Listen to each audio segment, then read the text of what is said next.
Udah selesai, masih takut main. Satu.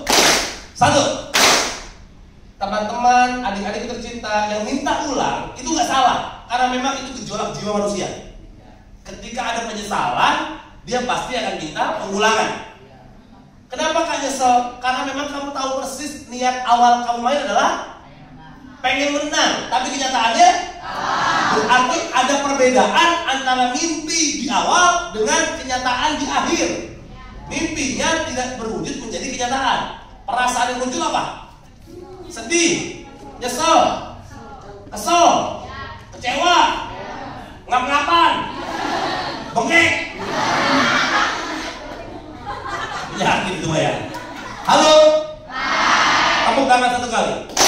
Iya, dan akhirnya saya pun mengerti ketika ada orang teriak dengan lantang, ulang.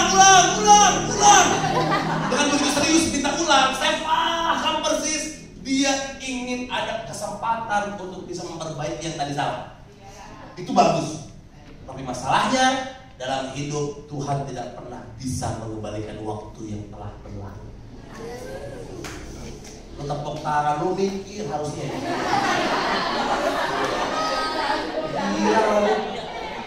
Tapi saya serius. Oke, sekarang kita karena di kelas SMA, kamu tahu mana saatnya serius dan tahu mana saatnya bercanda, oke? Sekarang kita bahas sebentar. Lihat saya, dengarkan saya. Saya bukan gak mau ulang, tapi saya pengen kamu itu merasakan langsung sakitnya saat mimpi tak berwujud menjadi nyata. Maka dari tadi saya biarin aja, ada cengengesan, ada yang main-main, ada yang santai-santai, saya biarkan semuanya supaya betul-betul merasakan di akhir nanti orang-orang yang santai belum tentu tersenyum indah di waktu terakhir. Maka saya nggak tegur, serius, gak, saya biarin semuanya supaya anak-anak remaja di depan saya hari ini sadar bahwa ketika pengen menang, lo nggak cukup cuma ngomong sama orang-orang pengen menang. Menang itu perlu perjuangan. Bebas. Kamu bebas jangan cengenges. Silahkan saja. Tapi jangan salahkan Tuhan kalau gagal. Karena apa? Karena kegagalan itu jangan-jangan justru karena kesantaian. Kalah itu nyakitin kan? Itu baru games loh. Ini baru sekedar pertandingan permainan, belum kehidupan nyata. Bayangkan kalau kejadian yang sama terjadi di UN. Pengen lulus sekarang, pengen lulus, tiba-tiba hasilnya beda sama keinginannya. Sama bakal kecewa sama game tadi. Cuma bedanya kehidupan nyata lebih dalam rasa kecewa. Ngerti sekarang? Kenapa saya harus memainkan games ini di awal? Supaya kamu juga paham, hidup itu gak cuma ketawa-ketawa enak. Tahu kesedihan saya, ada anak remaja mintanya hidupnya santai, jangan cengenges setiap hari, makan petenteng. Saya cuma sedihnya apa? Cuma sedihnya satu, gimana masa tuanya itu anak? Gagal itu menyakitkan bukan? Dan kamu tadi nyakitin itu bukan karena kalahnya. Saya tahu kalau kalah menang itu, kalah dan menang adalah resiko saat kita bertanding dong. Tapi yang paling bikin nyesel itu bukan kalahnya. Yang paling bikin nyesel kalau kamu mau tahu adalah saat kita lalai sama hal kecil, tapi ternyata menghilangkan mimpi yang besar. Kesalahan kamu tadi sepele-sepele semua, cuma tiba-tiba tangannya bergerak sedikit, ada gara-gara lompat, astagfirullahaladzim, kan dikit banget, cuma begitu. Tapi penyesalan dilihat. Tapi bagi saya masih bersyukur kalau ada orang salah terus nyesel. Yang paling bahaya itu ada orang yang gak sadar dia lagi salah, nyeselnya biasanya udah lama. Setelah hilang semuanya baru nyesel dia. Maka saya bilang, Karin bilang, hati-hati. Permainan tadi banyak jebakan kan? Sama persis kayak kehidupan. Kadang-kadang jebakan itu justru bikin kamu ketawa enak, kakak-kakak, sama seperti kelakuan kamu sekarang. Makanya saya biarkan setiap orang yang pengen santai di masa mudanya, biarkan. Bila perlu, anak-anak yang santai itu sepuas-puasnya lakukan apa yang mereka mau di masa muda. Tapi nanti kita akan bedakan di mana titik akhir di masa tua kita. Makanya saya minta maaf Meskipun di sini ada anak yang mungkin tidak kaya, tapi bisa jadi akan menjadi orang yang akan membahagiakan orang tuanya. Amin. Atau di lain sisi yang paling banyak itu ada anak miskin, tapi dia menjadi orang tua miskin lagi buat anak-anaknya. Tadi di sesi pertama saya tanya sama beberapa orang, bapak lu kerja apa? Kuli. Bapak lu kerja apa? Sopir. Bapak lu kerja apa? Ada yang udah meninggal. Bukan saya menghina pekerjaan bapaknya, tapi yang jelas saya makin paham anak-anak MTS Serpong itu sangat jarang orang kaya, gitu kan? Lu bukan anak kaya kan? Sadar diri harusnya. Kalau orang yang tadinya kaya aja bisa hancur, apalagi orang yang belum pernah kaya.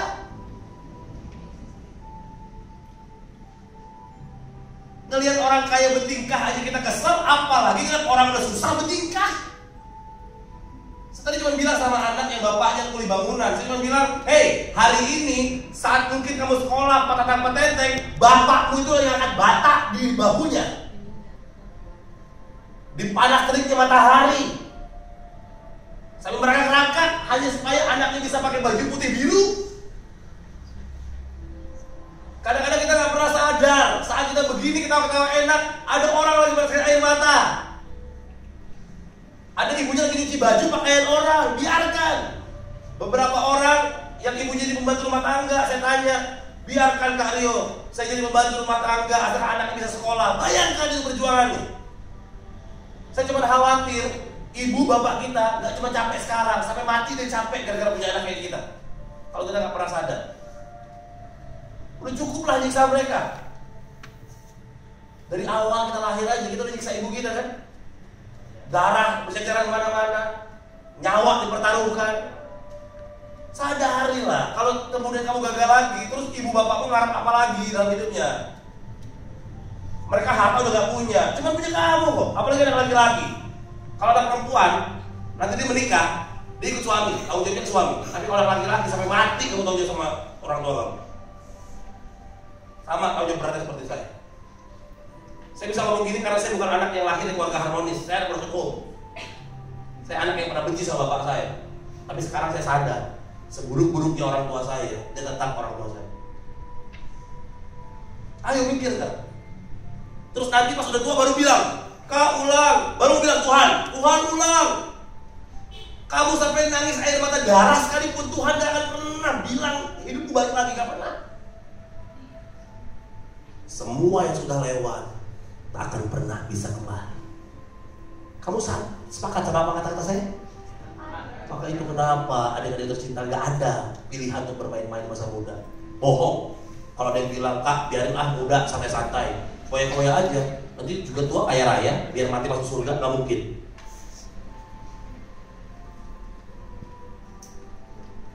Jadi kalau udah sadar bokap, saya mau tanya sekali lagi, lu punya teman kaya, emak bapaknya kaya, tapi bertingkah berlaku lebih jelek kelakuannya, seneng gak?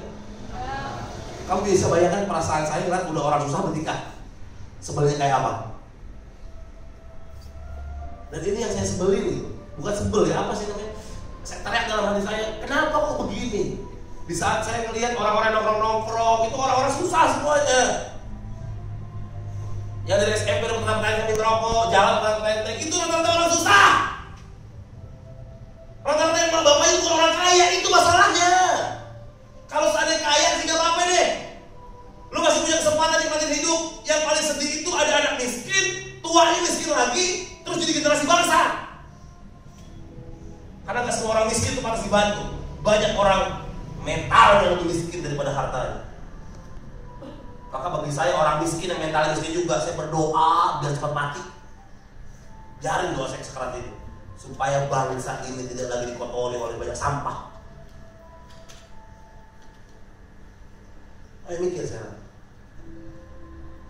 Saya gak pengen training cuma nangis, tapi air mata buaya tuh. Habis training ini, kota petenteng lagi di luar. Ini silahkan saja, tapi tanggung jawab sama resikonya.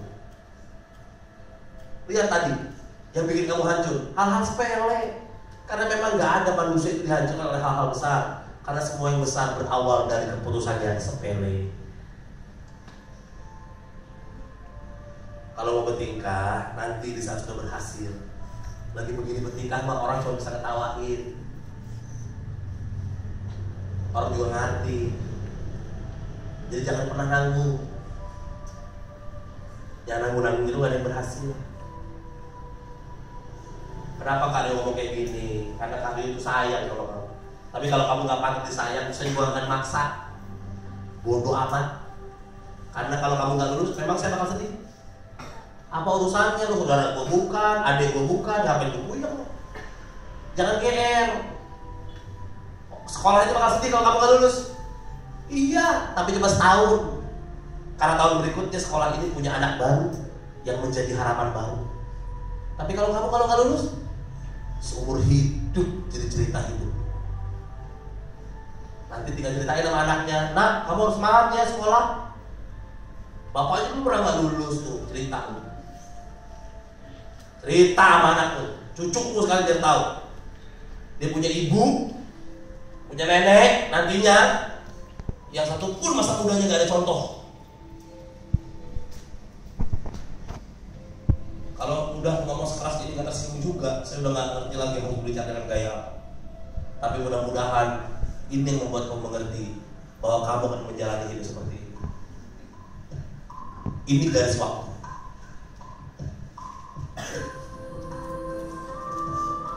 Ini memang terlihat lucu, gak perlu tertawa saja, supaya kamu akan mengerti juga setelah menertawakan dirimu sendiri. Dan sekarang petentang-petenteng masih muda, sok jagoan, nikmati mu masih muda. Suatu hari nanti lu bakal digotong kok. Dan nanti penyesalannya biasanya pas udah digotong, tapi udah selesai semuanya.